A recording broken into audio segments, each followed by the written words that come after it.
Hello everybody, it's me, Tonic TZW. We're here in the Tier 7 Pan-Asian Destroyer, the Loyang, which was a campaign reward a long time ago. And I've called this game Potato Crumble. It's not as good as an apple crumble. It's definitely not as good as a rhubarb crumble. But in all the almost 15,000 games I've played, I have to say that this is one of the hardest attempted throws that I've ever seen from a blue team. And I'm laughing because I know how this one pans out, because I've watched this video back so many times trying to figure out what the heck went wrong. But we'll get into it. Now, you'll see there's only one destroyer on each team. There's no carrier, which is a blessing and also a surprise given the number of carrier games I get dropped into. There's only a couple of cruisers, and then there's a lot of very big battleships. And in my mind, battleships are very slow. Battleships like to play the flanks. Battleships like to sit back. So the priority targets in this game should be red team's destroyer and the two cruisers, because if I can stay alive, then we can exploit the map and we can play a DD the way a DD is meant to be played. But I am going to make a mistake in this game as well, and if I remember, I'll point that out to you. However, if I don't point it out to you and you spot the mistake, then please be sure to put in the comments where you think I made the mistake, and don't say by installing World of Warships Legends, because that's not on. I try to have fun playing this game, we all do, and I know it can be incredibly frustrating at times. But yeah, this game turned into one of those where I think I sat on the sofa afterwards for about 5 minutes just shaking my head and thinking, how did that happen? So here we go. We're pushing in centre because I want to be in open water, and I'm also going to cover the centre because on this map previously I have run straight through the centre of the map and I have taken the cap in A1 literally in 3 minutes and the time it took me to sail there. This isn't going to be quite as easy because we have got a Fletcher backed up by a Bismarck coming into us, but he has done the wrong thing and gotten himself spotted. He's also within sonar range, and we are going to do what we can to get rid of him early doors on this map. So here we go. Is this the shot? There we go. One destroyer per team. Red team have none. We have one. So red team are going to be reliant on their cruisers now spotting me and trying to get me out of this game to even up the odds. The Bismarck knows where I am, and I'm going to spam a couple of torpedoes through that smoke screen because my thinking is he's going to try and turn into me and basically sacrifice himself by running sonar and bumping me out of my smoke and letting his secondaries chew me up. But he's decided to turn away, and that is good for me because I can utilize this smoke screen and I can continue to fire at him. And let me warn you ahead of time that this is not going to be a huge damage game. Well, certainly not for me, but it probably was for red team. Now, if you look at the placement of blue team ships, we've got one guy hanging back, we've got a couple of guys on the flanks, me in the centre, and we have got a couple of guys have pushed out wide to the left and are pushing up and forwards. And I think that is who the Bismarck is trying to counter. But the only thing that this Bismarck is going to be counting is how many credits he lost having to repair his ship after this battle, because he's double fired. I'm still shooting at him. I'm not going to give up on him because I think I've done the work and I want the kill on this one, but so does everybody else. But there we go. Kill number 2, and there have only been 2 kills in the game so far. And how far are we in? We're on 4 minutes in with 2 kills. So that kill on the Bismarck has opened up the center of the map. Now all I need the guys on the flank and the guys behind me to do is to get rid of these cruisers and hold the flanks while I push, because if I push through and get onto the enemy cap, there is a very, very big chance that they don't want to lose this game, and one or more of their ships will try to turn around and come back and contest the cap or find me and kill me, because it will be obvious that it is me in a destroyer that is parked on their base. We lose the Amagi, the first of the blue team ships, but let's just say he's not going to be the last of the blue team ships to disappear.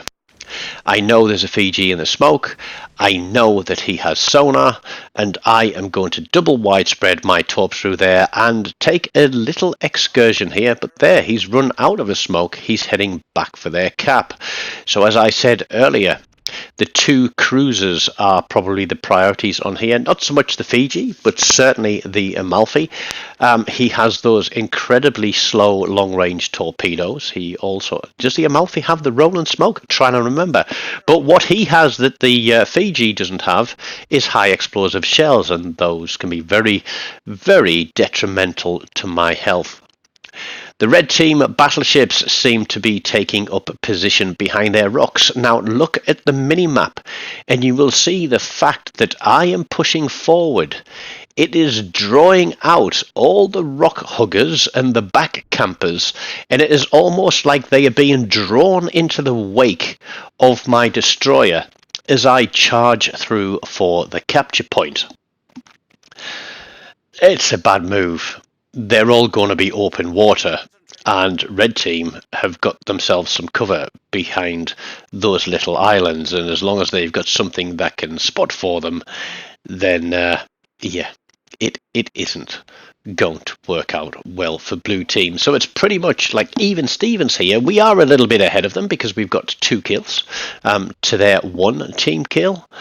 And we're looking round, and there's a Kansas who's being camped behind his little island, but it looks as though he is now being pushed, but he's bow tanking and backing up, and we have got that gaggle of blue there in open water, and I'm looking around to see what I can do, because what I don't want is red team pushing back against me on this cap.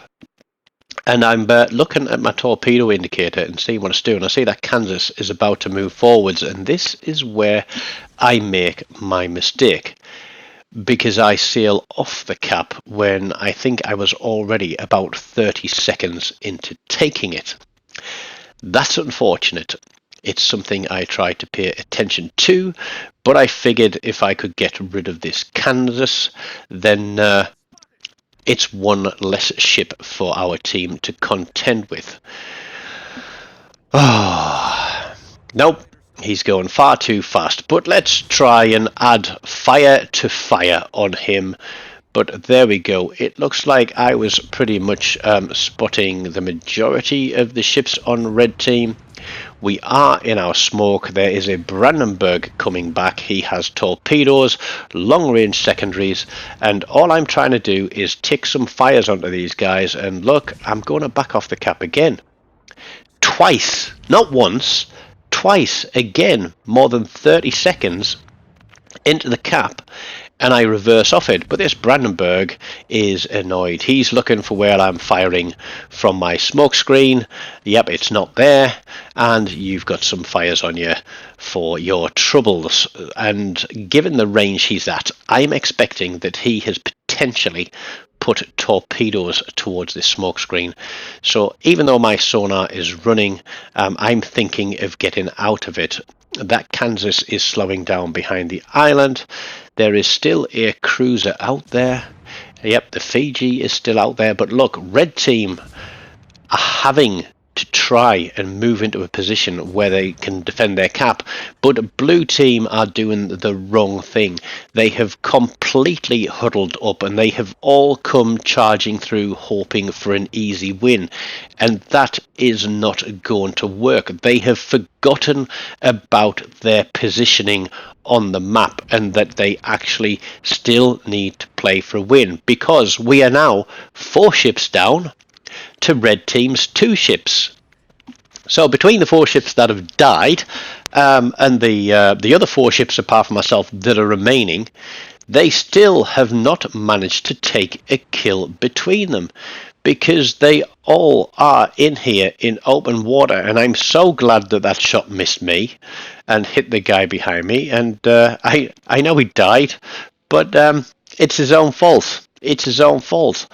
You know, we pull out of our smoke and we're looking now to see who is a risk and who is within a range to be a risk to me. There is the Amalfi out there. His smoke screen has just disappeared. We lose the Surrey, who was the other ship that was on the cap with me. And we have just about 1.5 minutes remaining. Now, the only two ships that could potentially get to this cap quick enough are the Amalfi and the Fiji. In reality, the two ships that should have been priority to kill after the destroyer was taken off the map, but they are still sailing round, apparently impervious to damage. Well, they have been for some time, but this Amalfi is going to learn that my little mini wall of skill is actually going to take care of him. But he does take a torpedo from the Surrey first, I think. So there we go. That is probably the sole risk to me taking out of the equation. Red team have lost 3 ships, and if you look at the top right hand corner of the screen, you'll see that all 3 of those ships went down to me, with a little bit of an assistance from the team. Of course, I'm not going to say it was all my doing, but we now have 30 seconds left on the cap. Because I pushed centre, because all those battleships pushed out to the flanks like they always do, they haven't got the speed to push back in on this cap. So all I'm going to do is sail away from this Brandenburg, because there are 10 seconds left to play, and I was actually hoping for this last guy on the team to die, because with 6 ships remaining on this game over, he didn't die. That would have been a solo warrior versus 6. So as I said, it's not high damage, 47,000. We get the cap. It's only just over 2,000 base XP. But 7 other ships in this game could not account for 1. Red team were on the back foot from the start, and blue team just folded and turned into a complete crumbly potato mess. So take what you will from that game. I hope you've enjoyed it. Smash the like button, leave me a comment, subscribe if you hadn't, and if you want to, you can click on the membership buttons on the homepage and you can take up membership for as little as 99p a month. I'll catch you all later. Take care. Goodbye.